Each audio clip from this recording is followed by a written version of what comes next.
लेकिन कई बार बोलते हैं ना कि जब कोई भक्त की इच्छा होती है तो वो बाबा ही पूरी करते हैं, हम तो सिर्फ माध्यम होते हैं। क्योंकि उसके कुछ दिन पहले वो मुझे द्वारका माई में उन्होंने कहा बाबा के फोटो के सामने कि भैया मुझे पालकी निकालनी है।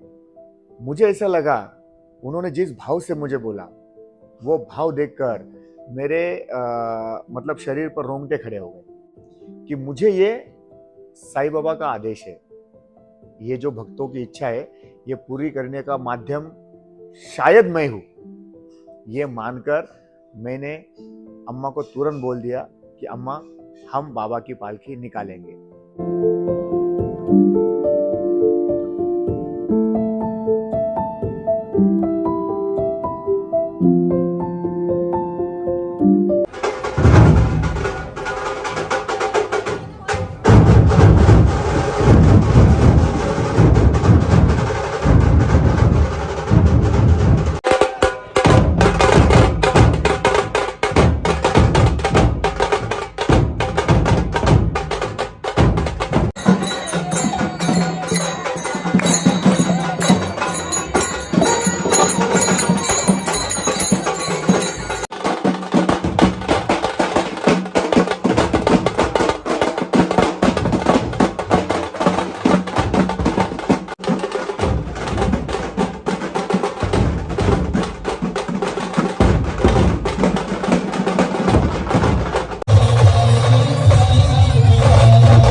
चलो साईं की ओर।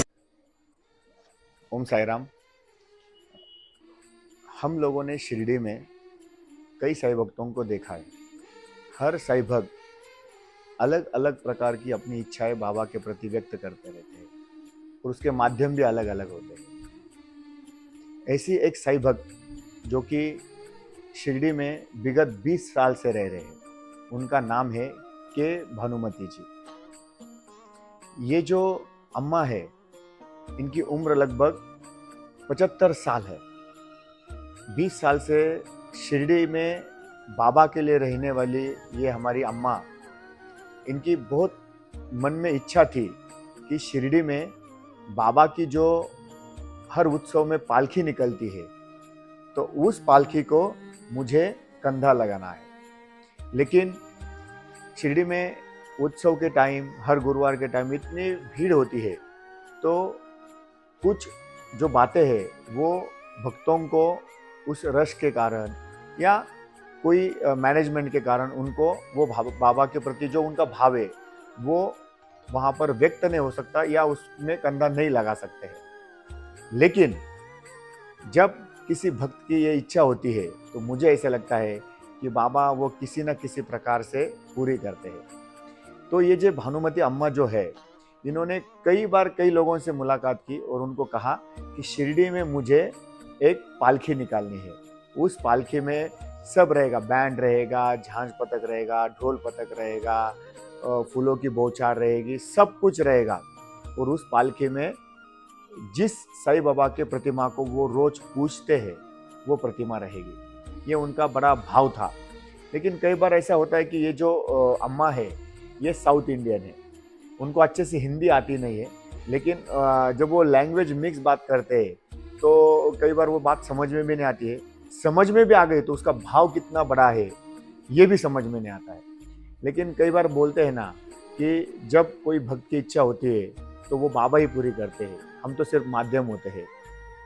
तो अम्मा ने मेरे साथ वो बात की और उन्होंने मुझे कहा कि सचिन भैया मुझे ऐसी पालकी निकालनी है। तो मैंने भी 2-3 बार इस बात को उनको सुना, लेकिन मैंने भी ये कहा कि करेंगे करेंगे।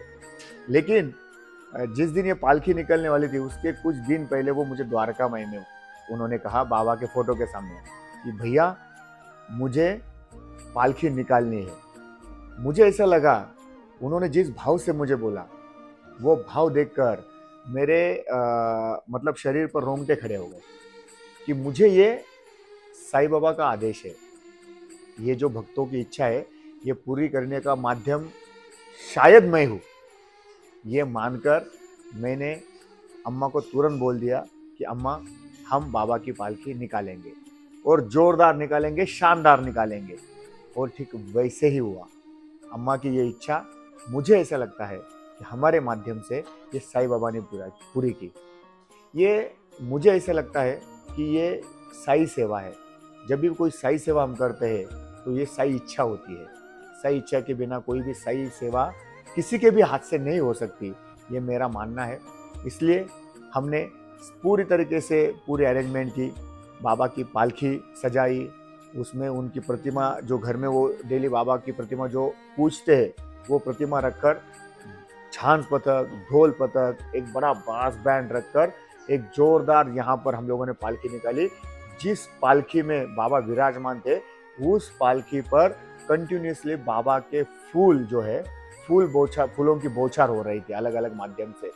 कई सारे लोगों ने बाबा की उस प्रतिमा को दर्शन किए, बाबा की छवि हमने प्रतिमात्मक रखी। मतलब इस प्रकार से वो जो माहौल बन गया था, मुझे ऐसा लगा और वो अम्मा को भी ऐसा लगा कि साक्षात उस पालकी में बाबा विराजमान थे। इस प्रकार से ये पालकी निकली, बड़ी शानदार तरीके से निकली। अम्मा तो रोने लगे।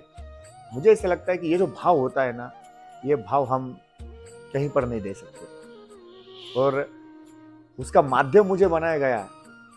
इससे बड़ा और सौभाग्य मेरा क्या हो सकता है। इसलिए ये जो पालकी हुई और अम्मा की इच्छा के प्रति हो गई, उसमें हमें सेवा करने का मौका मिला।